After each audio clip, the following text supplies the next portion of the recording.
നമസ്കാരം. 2026 ഓഗസ്റ്റ് 1 മുതൽ ഓഗസ്റ്റ് 31 വരെ, അതായത് കർക്കിടകം 16 മുതൽ ചിങ്ങം 15 വരെ മീനക്കൂറുകാർക്ക് എന്തൊക്കെ ഫലങ്ങളാണ് ഉണ്ടാവുന്നത് എന്നാണ് ഇവിടെ പറയുന്നത്.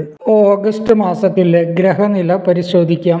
രവി മാസാരംഭത്തിൽ കർക്കിടകത്തിലാണ്.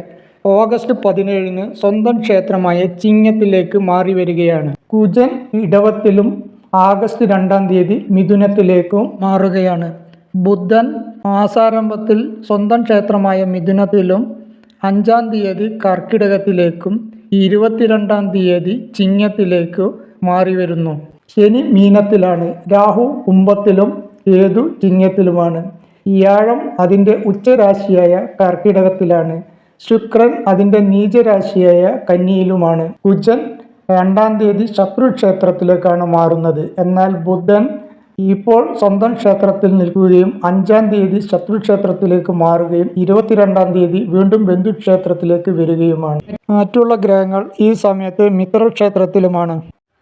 പൂരുരുട്ടാതിയുടെ അവസാന പാദം ഉത്രട്ടാതി രേവതി അടങ്ങിയ മീനക്കൂറുകാർക്ക് 2026 ഓഗസ്റ്റ് മാസത്തെ ചാരവശാലുള്ള പൊതുഫലത്തെ പറ്റിയാണ് പറയുന്നത്. തൊഴിൽപരമായി പറയുകയാണെങ്കിൽ തൊഴിലിൽ വളരെ അധികം പുരോഗതി ഉണ്ടാവുന്ന ഒരു മാസമാണ്. അംഗീകാരവും പ്രശസ്തിയും സ്ഥാനമാനവും ഒക്കെ ഈ സമയത്ത് നേടുവാൻ കഴിയുന്നതാണ്. പ്രൊമോഷൻ ആഗ്രഹിക്കുന്നവർക്ക് അത് ലഭിക്കുന്നതായിരിക്കും. പുതിയ ജോലി കണ്ടെത്തുവാനുള്ള അവസരം ഉണ്ടാവുന്നതാണ്. ദീർഘകാലമായി ആഗ്രഹിക്കുന്നവർക്ക് ജോലി ലബ്ധിക്ക് സാധ്യതയുണ്ട്. അപ്രതീക്ഷിതമായി ധനവരവുണ്ടാകുവാനും ഭാഗ്യം ഉണ്ടാകുവാനും ഒക്കെ ഈ സമയത്ത് സാധ്യതയുണ്ട്. നിക്ഷേപം വർദ്ധിപ്പിക്കുവാൻ കഴിയുന്നതാണ്. ജോലിയിൽ നിന്നും വരുമാന മാർഗം കൂടുവാനുള്ള അവസരമുണ്ട്. സ്ഥിര വരുമാനം ഉണ്ടാകുവാൻ ഈ സമയത്ത് സാധ്യത കൂടുതലാണ്. ആഭരണങ്ങൾ വാങ്ങുവാനും ആഡംബര വസ്തുക്കൾ വാങ്ങുവാനും ഒക്കെ പണം ചിലവഴിക്കുന്ന ഒരു മാസം കൂടിയാണ്. ആരോഗ്യകാര്യത്തിൽ കൂടുതൽ ശ്രദ്ധിക്കേണ്ട സമയമാണ്. മാനസിക പിരിമുറുക്കം ഉണ്ടാകുവാനുള്ള സാധ്യത കൂടുതലാണ്.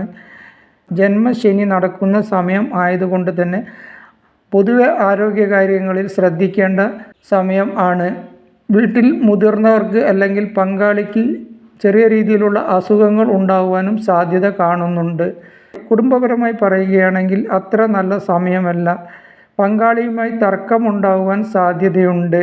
തെറ്റിദ്ധാരണ വളർന്നു വലുതാവുകയും അതുവഴി അകൽച്ച ഉണ്ടാകുവാനും സാധ്യതയുള്ളത് കൊണ്ട് തന്നെ വളരെ അധികം ശ്രദ്ധിക്കേണ്ട സമയമാണ്. എല്ലാം തുറന്ന് സംസാരിക്കുകയും ക്ഷമയോടെ മുന്നോട്ട് പോവുകയും എടുത്തുചാട്ടവും ദേഷ്യവും ഒക്കെ ഒഴിവാക്കുകയും ചെയ്ത് കുടുംബത്തിൽ സന്തോഷവും സമാധാനവും ഉണ്ടാക്കിയെടുക്കുവാൻ ശ്രദ്ധിക്കേണ്ടതാണ്. പ്രണയിക്കുന്നവർക്ക് സമയം അനുകൂലമാണ്. എന്നിരുന്നാലും ഉറച്ച തീരുമാനം എടുക്കുന്നത് ശ്രദ്ധിച്ച് വേണം. വിവാഹം ആഗ്രഹിക്കുന്നവർക്ക് ഈ മാസം അത്ര ഗുണകരമല്ല. എന്നാൽ മാസാവസാനത്തോടെ അനുകൂലമായ മാറ്റം ഉണ്ടാവുന്നതാണ്. തീരുമാനം എടുക്കുമ്പോൾ വളരെ അധികം ശ്രദ്ധിച്ച് തീരുമാനിക്കേണ്ടതാണ്. വിദേശത്ത് പോകാൻ ആഗ്രഹിക്കുന്നവർക്ക് അത് നടന്നു കിട്ടുന്നതാണ്. വിദേശത്ത് ജോലി ആഗ്രഹിക്കുന്നവർക്ക് ജോലി ലഭിക്കുവാനും സാധ്യതയുണ്ട്. റിയൽ എസ്റ്റേറ്റ് ബിസിനസ് നടത്തുന്നവർക്ക് ഭൂമിയുടെ ക്രയവിക്രയം നടത്തി ലാഭമുണ്ടാക്കുവാനൊക്കെ ആഗ്രഹിക്കുന്നവർക്ക് അത്ര ഗുണകരമായ സമയമല്ല. നഷ്ടങ്ങൾ ഉണ്ടാകുവാൻ സാധ്യതയുള്ളത് കൊണ്ട് തന്നെ വളരെ അധികം ശ്രദ്ധിക്കേണ്ടതുണ്ട്. വിദ്യാർത്ഥികൾക്ക് പഠന മികവ് ഉണ്ടാകുന്ന സമയമാണ്. ഇഷ്ടപ്പെട്ട കോഴ്സ് ലഭിക്കുവാനും ഉന്നത പഠനത്തിന് ശ്രമിക്കുന്നവർക്ക് അത് നടന്നു കിട്ടുവാനും ഒക്കെ സാധ്യതയുണ്ട്. വിദേശത്ത് പോയി പഠിക്കുവാൻ ആഗ്രഹിക്കുന്നവർക്ക് അവരുടെ ആഗ്രഹം സാധിക്കുന്നതാണ്. ശത്രുക്കൾ മിത്രങ്ങളായി വരുവാനുള്ള സാധ്യതയും കൂടുതലാണ്. ഏതെങ്കിലും രീതിയിൽ അകന്നു നിന്നവർ ഉണ്ടെങ്കിൽ അവർ അടുത്ത് വരുവാനും ഈ സമയത്ത് സാധ്യത കൂടുതലാണ്. വാഹനം ഉപയോഗിക്കുമ്പോൾ വളരെ അധികം ശ്രദ്ധിക്കേണ്ടതുണ്ട്. രാത്രി യാത്രകൾ കൂടുതൽ ശ്രദ്ധിക്കേണ്ടതാണ്. ദേഷ്യവും എടുത്തുചാട്ടവും ഒക്കെ ഈ സമയത്ത് ഒഴിവാക്കേണ്ടതാണ്. ജന്മശനി ആയതുകൊണ്ട് തന്നെ എല്ലാ കാര്യത്തിലും ഒരു അലസതയും ആരോഗ്യകരമായി ചെറിയ പ്രശ്നങ്ങളും മാനസികമായി സമ്മർദ്ദവും പിരിമുറുക്കവും ഒക്കെ ഉണ്ടാകുവാൻ സാധ്യതയുള്ളത് കൊണ്ട് തന്നെ യോഗ, മെഡിറ്റേഷൻ എന്നിവ ശീലിക്കുന്നത് നല്ലതായിരിക്കും.